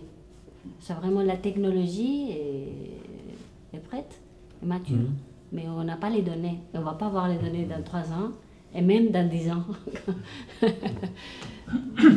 Ça, c'est ma vision, c'est toi. D'autres questions? Peut-être une. Justement, quand vous parlez des données, est-ce que la révolution de ChatGPT, c'est justement de ne plus avoir vraiment besoin de données? Dans les entreprises, dans les entreprises, il y avait effectivement l'IA pouvait être appliquée là où il y avait beaucoup de données, et maintenant on peut l'utiliser sur plein d'autres choses, sur du texte, sur les petites opérations au jour le jour. Est-ce qu'il n'y a pas une révolution ici avec du ChatGPT? Tout à fait. C'est facile. Non, mais c'est vrai que sur les modèles, nous, ce que je disais, le problème qui est l'accès à l'IA, c'était les données. Mais on parle pas. Il y a 2 types de données qui, je pense que effectivement, on n'a plus besoin. On peut fine-tuner les modèles, les entraîner, mais c'est vrai qu'on n'a plus besoin de beaucoup de volumétrie. Donc, c'est enfin accessible. Et nous, on l'a vu avec les modèles de computer vision, c'est enfin accessible. Je crois que toi, tu te réfères à des données, les données de l'entreprise, voilà, pour, à partir de ces données, prendre des décisions. Ce n'est pas tant les données pour entraîner les modèles que les données pour prendre des décisions. Et c'est aussi tout le legacy. C'est-à-dire qu'il y a beaucoup de grandes entreprises, même si la technologie est là, et quand je dis ça va se démocratiser, ça va devenir ingénierie, mais c'est vrai qu'après, au niveau des grosses entreprises, des legacy. Mais là, les petites entreprises vont avoir une bonne carte à jouer. Hein. Enfin, celles qui arrivent à... Ce ne sont pas des données. Donc, Alors, oui. Oui, bon. Bon, ça dépend des industries aussi. Oui, oui. Ça fait aussi accessible non, mais il y a des données que personne ne pouvait utiliser avant. Non, mais l'industrie génère beaucoup de données, par exemple. C'est ouais, la détection d'anomalies. Mais après, c'est tout un tas de facteurs. Il n'y a pas le cas d'en trouver un nouveau antibiotique parce que l'IA, il a réduit toutes les données qu'un cabinet pharmaceutique avait, que personne ne pouvait jamais lire, parce qu'il y en a autant, il a fait autant de combinaisons et machin, il a trouvé des nouveaux antibiotiques. Et comme ça, il y aura plein de cas, je crois. Hein, parce que ça dépend des types de données, mais il y a beaucoup de boîtes qui ont trop de données, ils ne savent pas quoi faire avec, parce qu'ils n'ont pas les capacités et capacités de les lire, de faire sens avec des données. À ce niveau-là, moi je viens des conseils, j'imagine que je suis à McKinsey, j'ai des données de tonnes. Je cours un ChatGPT sur ça, j'entraîne un ChatGPT sur ça. C'est formidable. Ou je suis une boîte pharmaceutique qui a fait énormément des tests. Là, un potentiel énorme dans le futur. Mais il y a des sociétés qui entraînent leur propre GPT. Il y a Bloomberg a fait son propre... Des données financières. Si. Mais après, il y a données, effectivement, ça dépend de que... Mais toi, tu disais dans les matériaux, on peut découvrir des nouveaux... non, pardon, toi. Tu parlais des nouveaux matériaux qui peuvent aider, effectivement. Mais bon, après, c'est peut-être pas une question de données. Là. Je ne sais pas trop comment ça, je connais pas trop. Le problème, c'est plus la fiabilité. Comme personne ne sait vraiment ce que fait ChatGPT, personne ne peut comprendre comment il fonctionne vraiment. Bon, on comprend la théorie. Mais bon, il y a des milliards de paramètres que tu peux paramétriser, que personne ne peut paramétriser. C'est que la machine elle-même qui peut faire ça. Et qu'on n'est jamais sûr ce que fait l'intelligence artificielle, comment elle arrive à ce niveau-là. Mais c'est ça le grand problème pour les boîtes qui ont besoin, pour la régulation, pour la sécurité, un niveau de fiabilité. Mais c'est pas juste ça. C'est lié en général. Mais ça, c'est super intéressant. Mais en fait, moi, je ne crois pas que ce soit tant au niveau dont on en parle. Mais c'est vachement intéressant parce qu'effectivement, le problème de l'IA, moi, ce que je vois, c'est qu'en fait, quand on utilise de l'IA dans une solution IA, c'est qu'on n'utilise pas un modèle. On peut utiliser jusqu'à 15-20 modèles. Parce que c'est une orchestration de modèles, parce qu'il y a plusieurs fonctions. Et qu'en fait, chaque modèle a une probabilité d'erreur, et que cette erreur se propage. Et c'est comme les systèmes complexes, c'est-à-dire c'est un peu l'effet papillon. Et en fait, c'est ça qu'on doit contrôler. Et si ça, on ne contrôle pas, l'IA ne nous sert à rien. Parce que si on n'arrive pas à contrôler, à savoir faire des modèles, on faisait des modèles prédictifs sur les prédictions de l'IA pour voir si on pouvait s'y fier ou pas. Et ça, c'est super intéressant. Et c'est là que, en fait, on arrive à le mettre en production, c'est qu'on arrive à prédire l'erreur que peut faire l'IA. C'est-à-dire que je suis intéressé de savoir s'il y a un biais. D'accord ? S'il y a un biais sur les données qui sont entraînées. Ouais, il peut y avoir des biais. Et ça m'intéresse. Pardon, je parle à moitié espagnol. Ça m'intéresse parce qu'effectivement, il peut reproduire un biais. Donc ça, effectivement, il faut comprendre comment c'est entraîné. Voilà, ça c'est vrai. Mais après, s'il me donne une réponse correcte, mais après, ça dépend dans quel cadre on l'utilise, comment il a fonctionné, qu'il me donne une explication, c'est pas si important. Mais c'est vrai que je dois savoir s'il existe des biais. Mais il y a des techniques aussi pour ça. Mais c'est vrai. C'est vrai. Non, mais c'est vrai. C'est un cas que, je crois que c'était un avocat aux US qui il a demandé une solution pour un cas et après ChatGPT a inventé des Ah oui. des trucs. Ah oui, non, d'accord. Et ça, c'est nous on rit, c'est drôle, mais bon, si tu es une boîte et tu arrives à ce niveau-là, ou tu es une boîte légale qui utilise ça et tu arrives à ce niveau-là, non. C'est pas évident. Le problème, comment es-tu sûr que c'est une bonne réponse puisque tu ne la connais pas? Oui. Non, mais c'est vrai, c'est vrai. C'est ça. L'IA générative a vraiment ce défi, hein, parce que les autres IA qui sont plus supervisées, nous, on arrivait à créer des supramodèles. On arrivait à trouver des modèles qui étaient au-dessus de notre solution d'IA et qui prévoyaient, et on arrivait à les calibrer pour assurer un pourcentage d'erreur à la sortie. On pourra en parler. Mais ça, on y arrive. Mais moi, l'IA générative, là, c'est nouveau pour moi, c'est vrai que je ne sais pas encore. Alors, il y a de plus en plus de techniques. On peut appeler d'autres modèles pour demander à un modèle d'IA une réponse et demander à un autre modèle si ça lui paraît correct. Mais c'est un peu tordu quand même. Hein. C'est un peu... Puis le coût, alors là, l'énergie... J'utilise le modèle, je demande à l'autre s'il est d'accord, un troisième s'il est d'accord. La planète, elle est en feu. Elle est en feu au bout de... Mais c'est vrai que l'IA générative, non, c'est tout... Non, je suis tout à fait d'accord.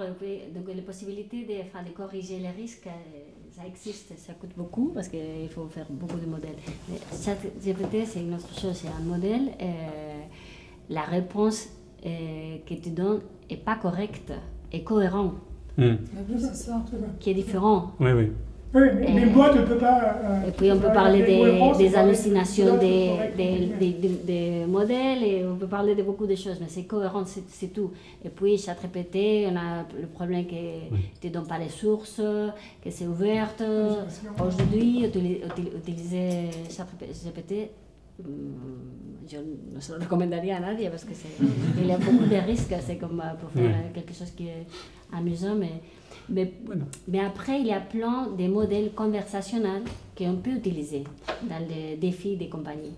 Et que c'est vrai que grâce à le développement des dernières années, ils sont pas chers. On peut le faire assez vite. Ça dépend des défis, mais... Si.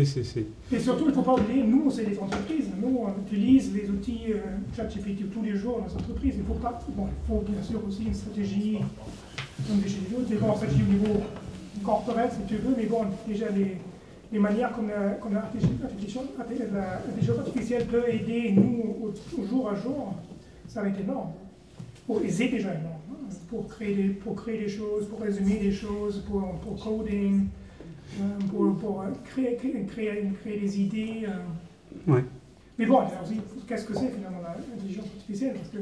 Je ne sais pas si on va répondre à ça maintenant. J'en profite pour intervenir. On va peut-être faire une dernière question. En fait, oui, on a fait à peu près 10 minutes de questions. Si on a encore beaucoup, on peut peut-être passer une dernière question et puis après on passera aux questions autour du cocktail. Il y avait un point hyper intéressant, c'était sur la qualité des outputs des modèles de génération. En fait, ils sont créatifs. En fait, ce qu'on voit, c'est que GPT, il va essayer de répondre. Tu vas lui donner un prompt, il va répondre à ta question à partir des informations que tu vas lui donner, mais tu n'as pas de certitude de la qualité de l'output. Et donc, dans les cas que vous avez, ma question, c'est dans les cas que vous avez vus, comment tu contrôles cette qualité? Enfin, tu as parlé tout à l'heure de la mesurer, ça c'est un moyen, mais une fois que tu vois le taux d'erreur, on va dire 50, 60, 80% d'erreur, j'en sais rien, je vais un peu. Mais comment tu l'as réduit après? Tu as parlé des modèles par ce modèle, mais il y a des limites à ça. Enfin, voilà, alors là, tu me lances là. Alors, on peut en parler. Moi, je voudrais juste partager une chose. Moi, j'avais du mal, en tant que développeur d'IA, j'avais du mal à voir comment je pouvais utiliser GPT. Parce que pour moi, GPT, c'était comment on l'utilise. C'est-à-dire, c'était un vrai conteneur, un générateur. Et c'est vrai qu'il a plus ou moins de créativité. Et en fait, j'ai eu le déclic, et je veux juste le partager rapidement, j'ai eu le déclic quand j'ai compris que GPT, on pouvait s'en servir pour du raisonnement. Très, très important. Alors nous, la température de GPT, on la met à 0. Ça veut dire quoi? On lui coupe toute créativité. Zéro créativité. C'est-à-dire que moi, ce que je veux, c'est que je lui donne un input et c'est toujours le même output. Parce que ce que je fais, c'est pas de la créativité. C'est-à-dire que j'utilise GPT pour lui parler et qu'il fasse des choses. Comme ça, mes utilisateurs, ils lui disent, dis-moi, ils veulent faire une formée. Et en fait, il dit, comment va la territoriale, comment augmenter, fais-moi un rapport sur comment augmenter, comment va la morosité, je ne sais pas si on dit comme ça en France, hein, en français, morosida. Et derrière, il a une conversation avec un bot, une IA, qui va chercher les données dans l'entreprise. Hein, j'ai dit notre use case, là, il ne faut pas... et qui génère. Et donc moi, l'IA, elle n'est pas créative. L'IA, elle me comprend, elle sait où trouver les données, elle fait les queries, elle fait tout le raisonnement. Et ça, en fait, nous, pour le mesurer, comment on fait? On mesure la consistance. C'est-à-dire que je lui donne 50 fois le même input, et il doit me sortir 50 fois le même output. Je veux Mais zéro elle créativité. interprète ou elle reproduit juste ce qu'elle a lu sur le pod qui a cherché les données. Il te dit, bon, tu as vendu 50, le mois dernier c'était 40, c'est pour ça, c'est mieux. Mais est-ce qu'elle interprète aussi, est-ce qu'elle lit entre les lignes, qu'on pourrait faire un ChatGPT, je suppose, ou est-ce qu'il reproduit que ce que j'ai lu? Non, mais en fait, bon, je veux pas... Ouais, si tu veux, on en parle, si tu veux, parce que sinon on va occuper tout le... Mais oui, on peut... Mais comment tu mets la température à 0 par contre? Ah bah c'est nous on programme avec des API, hein, on n'est pas sur l'interface. D'accord, bah je te demande ça, moi j'utilise les interfaces et même d'autres. Ah bah t'as un hyperparamètre, t'as un hyperparamètre de température. Ah, quand tu appelles ChatGPT, quand tu fais, quand tu appelles l'API. Ah ouais, bah moi je mets à 0. Je ferai ça, merci. Mais je mets à 0 parce que je veux qu'elle me donne toujours la même réponse. D'accord, c'est très surprenant quand il invente. Mon expérience, c'est de rechercher des données pour faire des petites études de marché ou des choses très simples. Ah oui. Et quand il ne trouve pas, il invente ce fait. Bah voilà. Mais ça, tu peux le dire dans les instructions. Tu peux dire si tu ne trouves pas. Il est un peu têtu parfois. Il veut absolument mettre ça dans la liste des 5 plus importants. C'est vrai, c'est vrai. C'est très compliqué, c'est un petit peu comme Bertie disait, qu'on peut trouver les sources, on peut lui demander les sources. Moi, ça m'intéresse aussi parce que, en fait, sinon, je ne sais pas utiliser ces outils-là sans raconter n'importe quoi, comme l'avocat qui a plaidé un article qui n'existait pas, quoi. Exact. Donc, mais c'est un paramètre dans l'interface de ChatGPT ou celle Non, quand on programme ChatGPT, c'est pas l'interface utilisateur, c'est vraiment quand on écrit en Python, en programmation. En mode... ça ne va pas arriver pour moi, ça. C'est le prochain. Mais peut-être. La prochaine conférence sur comment développer en Python. Mais peut-être qu'on peut le faire. Moi, je ne connais pas l'interface. Tu peux le faire dans le playground de l'OpenAI. D'accord. Pour moi, c'est un vrai sujet en tant que vraiment usage basique, débutant. Ah, j'ai essayé une journée aussi beaucoup. Et tu peux lui dire de calmer la créativité, voire même 2-3 paramètres, un peu genre 25%, 50%, etc. Ouais. Et tu peux lui dire, vas-y, sois un peu plus créatif, mais en partant de celui-là que j'aimais bien. Donc tu arrives un petit peu à jauger jusqu'où il va aller ou s'il va complètement délirer. ChatGPT, tu ne sais pas du tout s'il a complètement déliré ou si c'est véridique. Donc tu ne sais même pas comment tu peux utiliser la donnée. Donc ce que tu dis là demain pour un utilisateur lambda, ben moi c'est ça que je voudrais savoir utiliser, quoi. Et là tu me dis qu'en fait il faut... Moi je suis assez étonné que ChatGPT ne l'ait pas proposé dans son interface parce que c'est quelque chose de très simple, il suffirait d'avoir un curseur. Ouais, voilà. Parce que 2, il déborde d'imagination et 0, en gros, il donne toujours un peu la même réponse. Mais ça ne veut pas dire que donner toujours la même réponse, c'est la correcte. Non, mais au moins, c'est consistant. Nous, on cherche la consistance. Donc, quand tu te trompes toujours. Et quand tu as raison, tu as toujours raison. Nous, c'est ce qu'on cherche, personnellement. Mais... Oui, ça m'intéresse. On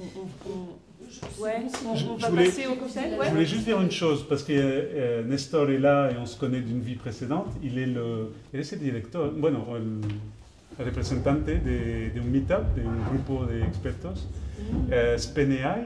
Ils sont dans toute l'Espagne et ils font des meetups, ils proposent, donc ils font de la divulgation, ils présentent des use cases, ils invitent des gens d'entreprise. Moi j'y suis allé, c'est très intéressant. Donc, voilà. Super. Il est là et pour avoir des ressources, pour participer, pour avoir des expériences, c'est intéressant. Voilà. Super, merci beaucoup. Merci beaucoup pour votre temps, pour vos partages.